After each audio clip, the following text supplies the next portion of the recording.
Farlost, created by John Miro. 16. Albert Okoro held out his hand. Rose took it and stepped from the limousine, smiling up at her father. "I am so proud, Rose," Albert said, patting her shoulder and leading her the way up to the massive hangar. "The first pilot in our family," Rose's father said. "We came to America with nothing. Now we have means, but you don't just sit. Oh, not my Rose." Rose's cheeks hurt from her smile. Yes, she was excited to see what lay inside the airplane hangar, but even more, she was thrilled by her father's pride and her own accomplishment. "A master's in communication information systems and now a pilot," Albert gushed, then reached out with the scarred knuckles he had fought his way out of Zimbabwe with and rapped on the heavy steel of the massive hangar door. He stared back down at her and repeated, so proud." Her father was not a terribly emotional man. He loved her, yes. He coddled her and challenged her, and even hugged her from time to time, but those rare times she had him to herself, he made the world seem so much safer and brighter. The massive door began to shudder and slide to the left. A gleaming white wing appeared. Her wing, Rose knew, and her insides shook. "My little lion," Albert murmured, his face bent down to watch hers as the present in the hangar slowly revealed itself. "A navigator now for Hascom, flying on the spaceships. Oh, my. "Hascom?" she said, confused. Her eyebrows knit together. The perfect joy of seeing her graduation present, the Boeing Airbus 991 luxury jet sliding now into sight, was cracked. Her mind tugged at something about the moment that was not right. No, it wasn't right. How could he know about that? It hadn't happened yet. Hascom wasn't even flying labs in heliocentric orbit around the solar system yet. The hangar door bucked in its tracks, the booming sound of the metal being pulled along, dragging her back. She looked over at her father. So strong, so fit, towering over her, a wonderful, powerful, and gentle giant. No, that was wrong too. She knew it, but this truth she pushed away, didn't want to remember. Albert smiled back down. "Don't let the lights die, Rose," he whispered, his head craning down to kiss her forehead and letting bright sunlight blind her. She shut her eyes. When she opened her eyes again, the plane was gone. The airport was gone. Her father, too, was almost gone, lying wasted on the hospital bed, gasping. His hand in hers was cold and bony.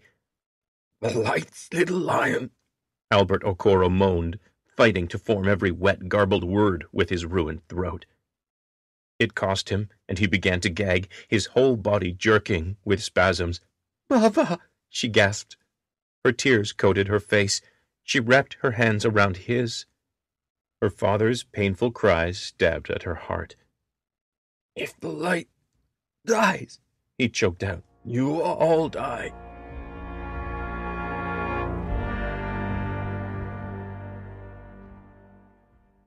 Her niece and nephew laughed as they chased each other in the backyard.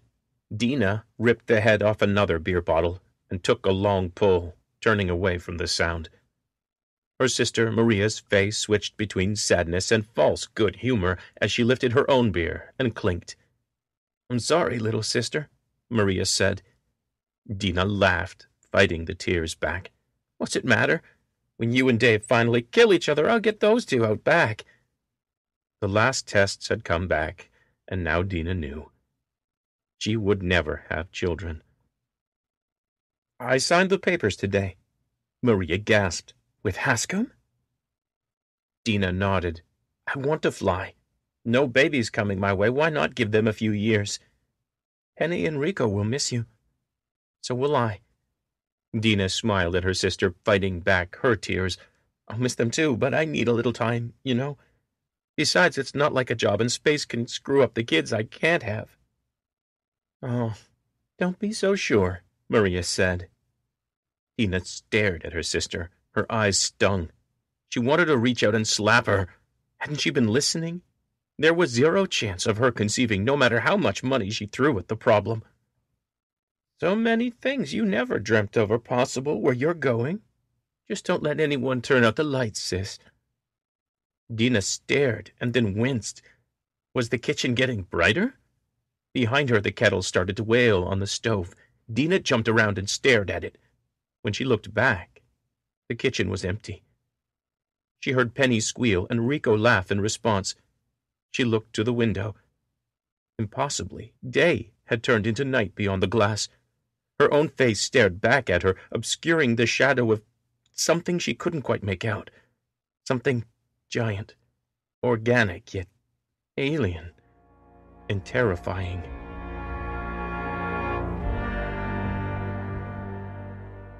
Arnell lifted his wineglass and held it to Ina's. Their glasses touched with a muted clink. "Happy anniversary, Mrs. Villanueva," he said with a smile. 22 years, husband," Ina said, her brown eyes soft, her face warm and loving. "I'll miss this place," Ina murmured, looking around. Manila had always been her home, while Arnell hopped from spaceport to spaceport, gone months at a time. Now she was moving with him to the Hascom Corporation Space Center in Texas. "Are you sure, baby?" he asked for the third time that day. "Hascom's not the only corporation. I can find something else. You don't have to move." Ina clucked at him, her face flashing that "don't be silly" look she had perfected long ago. "Hascom's the only corporation that promised you a job in Earth orbit after just 4 more years flying around the solar system. I knew what I was getting into, Arnell, marrying you, but I'd murder you if you didn't take this job." Arnell raised his glass and an eyebrow. "I knew there was a reason I loved you." As she delicately sipped, Ina's lips hinted she had a fitting end to their anniversary celebrations in store. "It's a hard place, but there's joy here, too," she said, the words a bizarre counterpoint to her seductive smile. Arnell's other eyebrow raised to join the first. "Where? The Philippines?" She snorted. "No, silly. But keep the light going, third officer," Ina said as she sat her glass down. She faded as he watched. The music and tinkling of silverware continued, but all Arnell saw was her empty chair. All he felt was the sudden ache of her absence. Arnell sat back in his chair. He stared around at the bustle of their favorite restaurant, remembering that it had burnt down years before. Arson. "Remember the light?" Ina's voice whispered again in his ears. God, he missed her.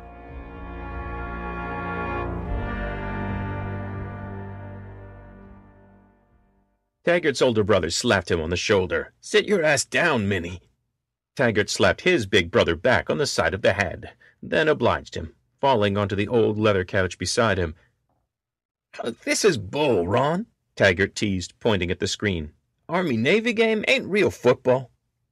Ronald glared at his little brother and pointed at the black Army stenciled across his gray sweatshirt. "You want to say that again, Minnie?" He grinned. Ron had always been a sucker for Army jokes. He froze. Ron had always been. He stared back at Ronald Taggart. His brother looked like he was in his 20s, but that wasn't right either. "What are you doing here, Ron?" "Same thing I was doing the first 2 times I came home between tours. Getting drunk, playing basketball, and fixing all the shit around this old house before I go back. What are you doing?" Taggart stared hard at his brother. Something was wrong. Ron sighed. "Look, I know you're freaking out about signing up. It sucks, Minnie, fucking sucks, but you just got to do it. You stay here, all you got coming is drive-bys and assholes trying to take what's yours. At least this way you get a trade and a paycheck for somebody shooting at you. I'm not worried about signing up." "All right, good. Can I watch this game then?" "I'm not worried," he said over his brother, "'cause I did my time already and you're retired. I work security in space for Hascom." He waved around. "All this was years ago." Ron stared at him thoughtfully. "Yeah, you catch on quick, don't you? You'll be okay, Minnie. People gonna tell you you're crazy. Don't you let 'em." Don't. Taggart stood up and backed away from the couch. Who the fuck are you? 'Cause you're not my brother. Ronald laughed and began to shine. Your instincts serve you well. I can work with that. Give you something to help you. Your perception is going to evolve. You'll know things people tell you there's no way to know. Don't be afraid. Just remember, you're not crazy. The light around the man who wasn't his brother was painful bright now. What are you? Taggart screamed. A friend, maybe. In time. If you live long enough. The light winked out, and Taggart was alone. His entire body was frozen and vibrating at the same time. He heard a rumble outside, and his eyes darted from the window to the scuffed brown leather couch, still dented by the body that wasn't his brother's, and wasn't there anymore, was just gone. It was dark outside. The rumble grew louder. He walked sideways, looking all around the room, and reached out to pull the curtains open. Something massive took up the whole window, something covered in spikes, impossibly large, like the moon come down out of the sky. You tell him, Minnie, Ronald's voice echoed. You tell him. Don't let the lights go out. Taggart's head started to ache. He let the curtains fall and backed against the wall. He screamed again, putting his hands to his head. His vision wavered. His heart beat like it was going to melt in his chest. Trembling, he sunk to his knees, fell to his side, and curled into a ball. The pain in his head flared as if someone sliced through his brain with a knife. The lights, he gasped, before the pain stopped, and the world faded to black. No! Stuart Beecham shouted, poking his fingers into the projected letters on the wall-to-screen monitor at the front of the lecture hall. You're wrong, and you're an idiot! Professor Elliot leaned against his desk and removed his wire glasses with a heavy sigh. Remind me why I am arguing with a first year about quantum entanglement resonance. The professor pinched the bridge of his nose. Don't you know I wrote the book on it? Literally. I wrote the textbook I just assigned you homework from. Stuart laughed. I don't know, maybe deep down you know you're an idiot. He turned and waved his hand across the display. Half the equation blurred and faded under his palm. Forget all that shit about observation changing the outcome. He squiggled his fingers through the now empty space, and font printed itself as he corrected the equation. See? It's interesting I appear to you as a teacher. Why not as your father? Beecham's fingers jerked to a stop. He turned and stared. Professor Elliot, can you pay attention? I'm trying to help you. My father's fine at selling used cars to Indians, but can we stay on point? Here's where you fucked up. Elliot laughed. Your mind is fascinating, Mr. Beecham. How a simple physiology like yours created it is beyond me. Beecham turned. Listen, if you're embarrassed about being corrected by a lowly first-year student, tough shit. The university president promised me you'd make yourself available, so how about you focus so we can get to work here? Professor Elliot laughed again, and bright light poured out of him. Fine. Don't turn off your lights, Beecham. It'd be a shame for that brilliant mind of yours to be extinguished. Stuart turned and stared. He finally took note of the halo of light around his faculty advisor. Wait, this isn't how the conversation went. He slapped himself in the forehead. Yes, we had this conversation before, didn't we? The professor put his hands on his knees. So brilliant, and so stupid, he said. Beecham shushed him, looking back at the board. The equations had changed into lines of inquiry he hadn't even dreamt of yet, or hadn't back then at school when he'd had this conversation the first time. He stared at the numbers that told him how coherent light and bent gravity could form an impenetrable field. What the fuck? Don't turn off your lights, you moron! Stuart turned. You think I'm the moron? But the professor was gone. What had he been saying? Something about lights? Fuck it, the school had a janitorial staff to work the light switches. He looked back at the numbers dancing on the board, entranced. Lou held a towel full of ice cubes to her swollen lip. She mumbled a sullen thanks to the waitress, who handed it to her. Thanks, Darlene. Ed said, smiling at the woman who returned his smile and left. Lou stared past Ed, out the window of the diner. She'd finally done it. Finally got herself drummed out of the service. Then started a bar fight because that's what broken people do. Then, and this is the part that burned to remember, she called Ed, fighting back tears. She had nowhere to go and nowhere else to call. Rain pelted the window behind Ed. Should I feel honored I was your one call after the MPs picked you up? No one else to call, she said out loud this time, and barked a short, bitter laugh. And I'm a little old to go back to the orphanage. Dwyer sipped coffee from his mug. There is a place for you. If you can just get your shit together, there is a place for you and something important for you to do. Lou didn't want to meet Ed's eyes, but she owed him that. Where? She asked, as close to despair as she had ever let herself get. Sign on with a military contractor? Be a bullet magnet for senators on photo ops in war zones? Or clear villages for an oil company, maybe? No thanks. Dwyer smiled, and his whole face lit up. You'll come into space with me on a Hascom boat. You'll survive a 1,000,000-to-1 fluke accident, and you'll take care of the others who make it through with you. The whistles of the short-order cook and the music from the jukebox disappeared. The sound of the rain still hammering against the window vanished, as if someone had hit a mute button. She looked up, stared past him out the window. The towel full of ice fell with a crack to the table. Outside the window was the dark of space, and something huge floated in it, something gray, too big to all fit in even the wall-sized pane of glass. It was the size of a planet, but with mountainous spikes stabbing impossibly high. It felt so wrong. Her stomach rebelled, looking at it. It was like some ugly virus under an electron microscope, pale, sickly gray and yellow. It seemed alive. Hungry.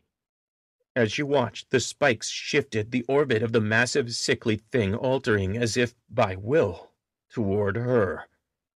Yes, it's an ugly thing, Ed said, unusual anger bubbling under his words.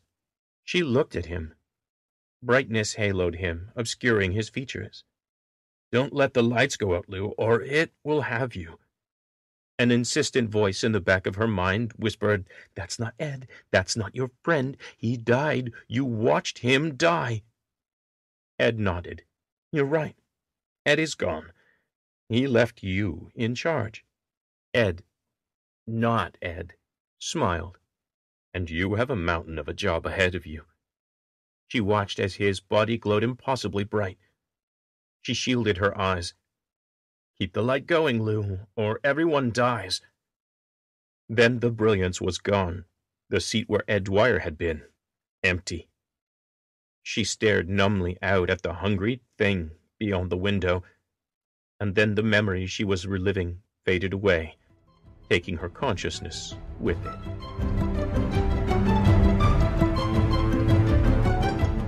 Farlost.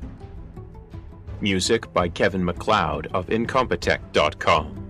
Learn more at servingworlds.com.